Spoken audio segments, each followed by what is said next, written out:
o valor das liberdades democráticas num Estado burguês e as formas de aproveitá-las.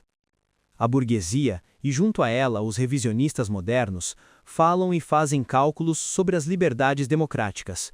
Com efeito, em cada Estado burguês denominado democrático, existem algumas liberdades democráticas relativas.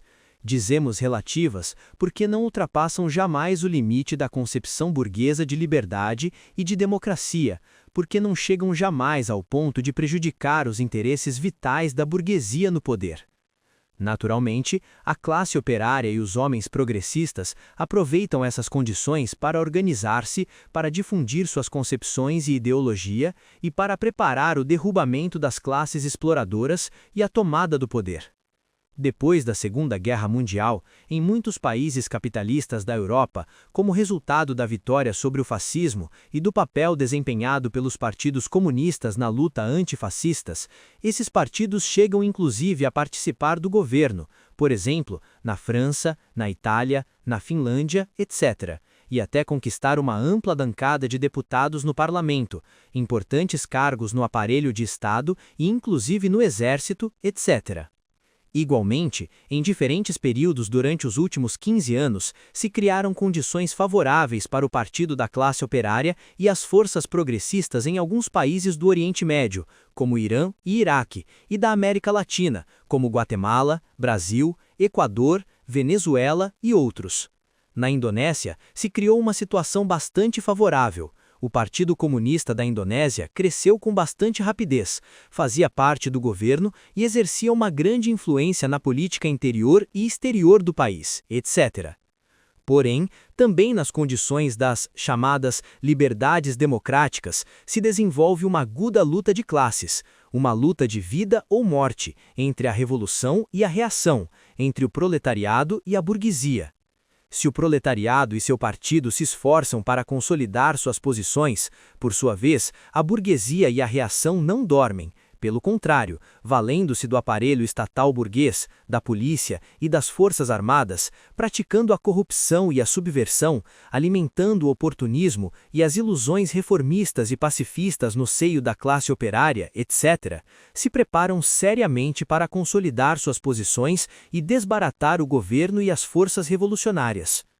O desenvolvimento dos acontecimentos depois da Segunda Guerra Mundial mostra que, no marco das chamadas liberdades burguesas e liberdade democrática nos países capitalistas, não são suficientes para permitir aos partidos comunistas e aos grupos revolucionários alcançarem seus objetivos. De nenhum modo.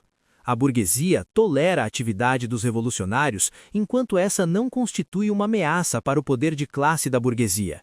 Quando este poder está em perigo, ou quando a reação encontra o momento propício, sufoca as liberdades democráticas, recorre a todos os meios, sem nenhum escrúpulo moral nem político, para destruir as forças revolucionárias. Em todos os países em que se há permitido aos partidos comunistas militar abertamente, a burguesia e a reação aproveitam essa situação para conhecer toda a atividade, as pessoas, os métodos de trabalho e de luta dos partidos marxistas-leninistas e dos revolucionários.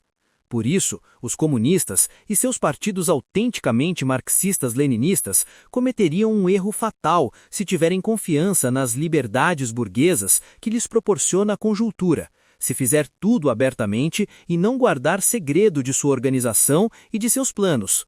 Os comunistas devem aproveitar as condições do trabalho legal, inclusive para desenvolver um amplo trabalho propagandístico e organizativo, porém, ao mesmo tempo, devem estar preparados para o trabalho clandestino.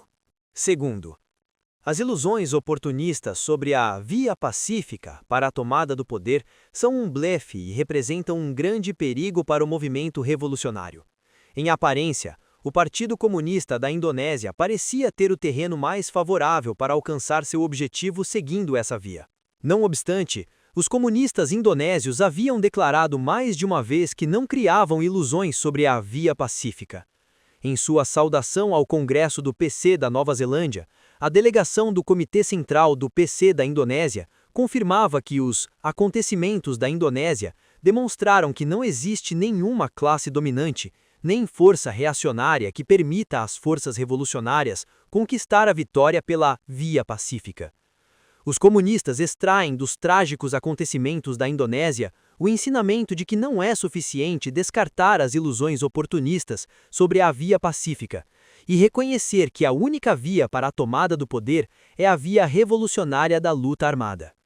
O Partido do Proletariado, os marxistas-leninistas e todo revolucionário deve tomar medidas efetivas para preparar a revolução, começando pela educação dos comunistas e das massas no espírito militante revolucionário, e chegando até sua preparação concreta para fazer frente à violência contra-revolucionária da reação com a luta armada revolucionária das massas populares. Terceiro, independentemente das condições e das posições favoráveis que pode desfrutar em determinado momento, o partido da classe operária não deve relaxar em nenhum momento a vigilância revolucionária, subestimar suas forças e a de seus aliados e subestimar a força do adversário, da burguesia e da reação. O Partido Comunista da Indonésia gozava de uma grande influência no país, porém, parece que subestimou em particular a força política de Sukarno e do setor da burguesia que lhe apoiava, e teve demasiada confiança em sua força. Ao mesmo tempo, parece que subestimou a força da reação, em particular, da reação no exército. Ao que parece, os camaradas indonésios pensavam que o que tinha Sukarno por sua parte lhe dava as rédeas do poder na Indonésia, sem analisar devidamente em que consistia a força de Sukarno e até que ponto esta força era real, particularmente entre o povo. Os recentes acontecimentos da Indonésia demonstraram claramente que o prestígio e a autoridade de Sukarno não se apoiava em uma base social, econômica e política sólida. Os generais reacionários conseguiram neutralizar Sukarno e, inclusive, enquanto foi adequado, o exploraram para seus fins contra-revolucionários. Quarto, o Partido Marxista-Leninista e todos os revolucionários devem seguir consequentemente e resolutamente uma linha revolucionária e lutar audazmente contra o oportunismo e sua mais sórdida manifestação, o revisionismo moderno, tanto o khrushchevista quanto o titista. Os oportunistas e os revisionistas modernos fizeram da luta pelas liberdades burguesas sua bandeira e renunciaram à revolução. Preconizam a via pacífica como a única via para a tomada do poder. Precisamente a linha oportunista e revisionista, a influência dos revisionistas khrushchevistas, etc., transformou numerosos partidos comunistas que no passado constituíram uma grande força revolucionária em partidos de reforma social, em cãezinhos de colo da burguesia reacionária. Isso aconteceu com os partidos comunistas da Itália, da França, da Finlândia, da Inglaterra, da Áustria e outros.